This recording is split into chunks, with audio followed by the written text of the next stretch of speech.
And a very pleasant Sunday evening, everybody. This is Chief Meteorologist Mark Henderson coming to you from the Weather Hub. Hope you all had a wonderful weekend. Wow, what a change we've seen here over the past several days. Gone are the heat and the humidity, also the showers and thunderstorms. Incoming now, nice little taste of fall. In fact, today marking the coolest day we've seen here since June the 4th, and we've got even cooler temperatures ahead of us here as we go into tomorrow. In fact, our low temperatures these next few nights could very well be the coolest that we've seen here since mid to late May. So, certainly a taste of fall to say the very least. Not much to show on the satellite and radar picture, just a little bit of lake effect cloud cover and some lake effect rain showers and thunderstorms downwind of Lake Michigan.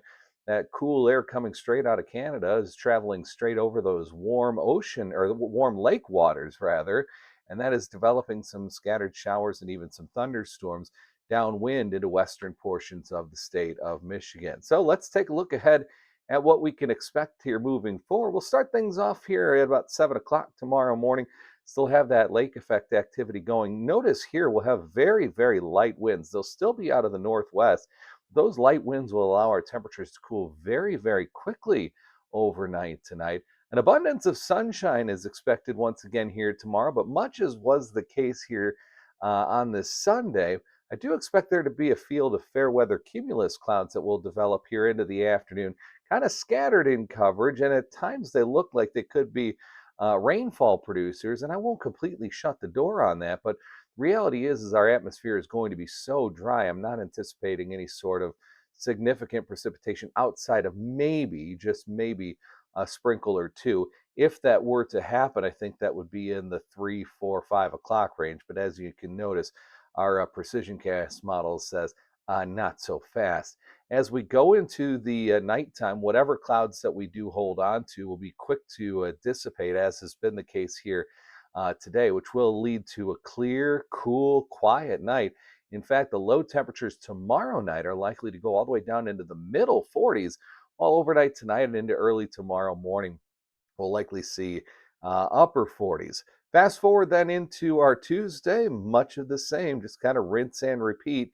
We'll keep the winds here blowing very lightly out of the northwest, and so we'll keep the temperatures on the cooler side of things, but it will be, by most accounts, very, very pleasant. Again, there's that field of cloudiness that may attempt to develop here during the afternoon time.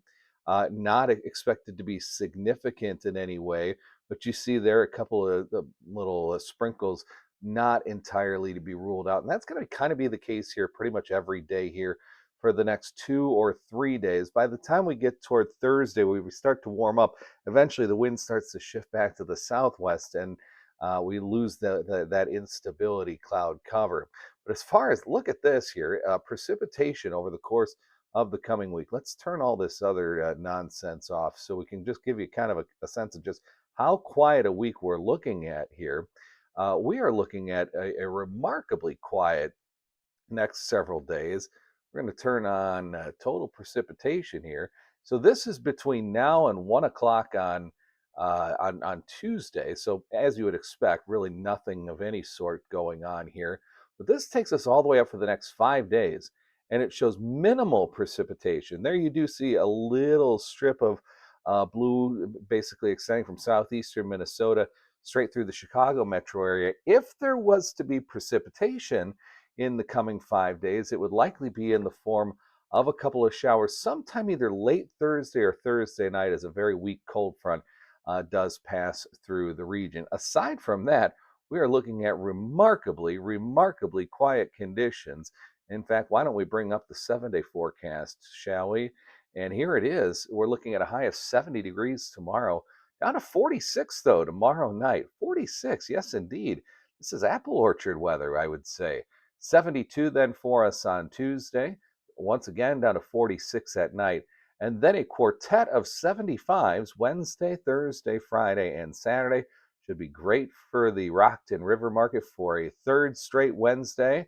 Should be great for the Rockford City Market here. And of course, by the time we get to Friday, that's when we kick off Labor Day weekend. We're at 75 Friday, 75 Saturday, 76 on Sunday. And if you're thinking ahead at Labor Day itself on Monday, went a little bit farther and mapped out an 8 day forecast. I'll have you know we're looking at high temperatures around 77 or 78 degrees next Monday for Labor Day. And once again, quiet conditions. So it looks like we're really going to luck out here as far as weather goes after a very, very wet span here in the mid to late stages of August.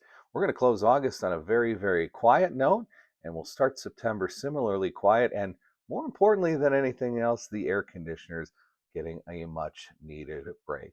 All right, that's it for our Sunday evening get together. Always a pleasure to be with you. I hope you all have a wonderful week. We thank you for your continued support of the Weather Hub and look forward to seeing you again, not just throughout the week, but whenever the weather dictates. Have a good night and a great week. Take care.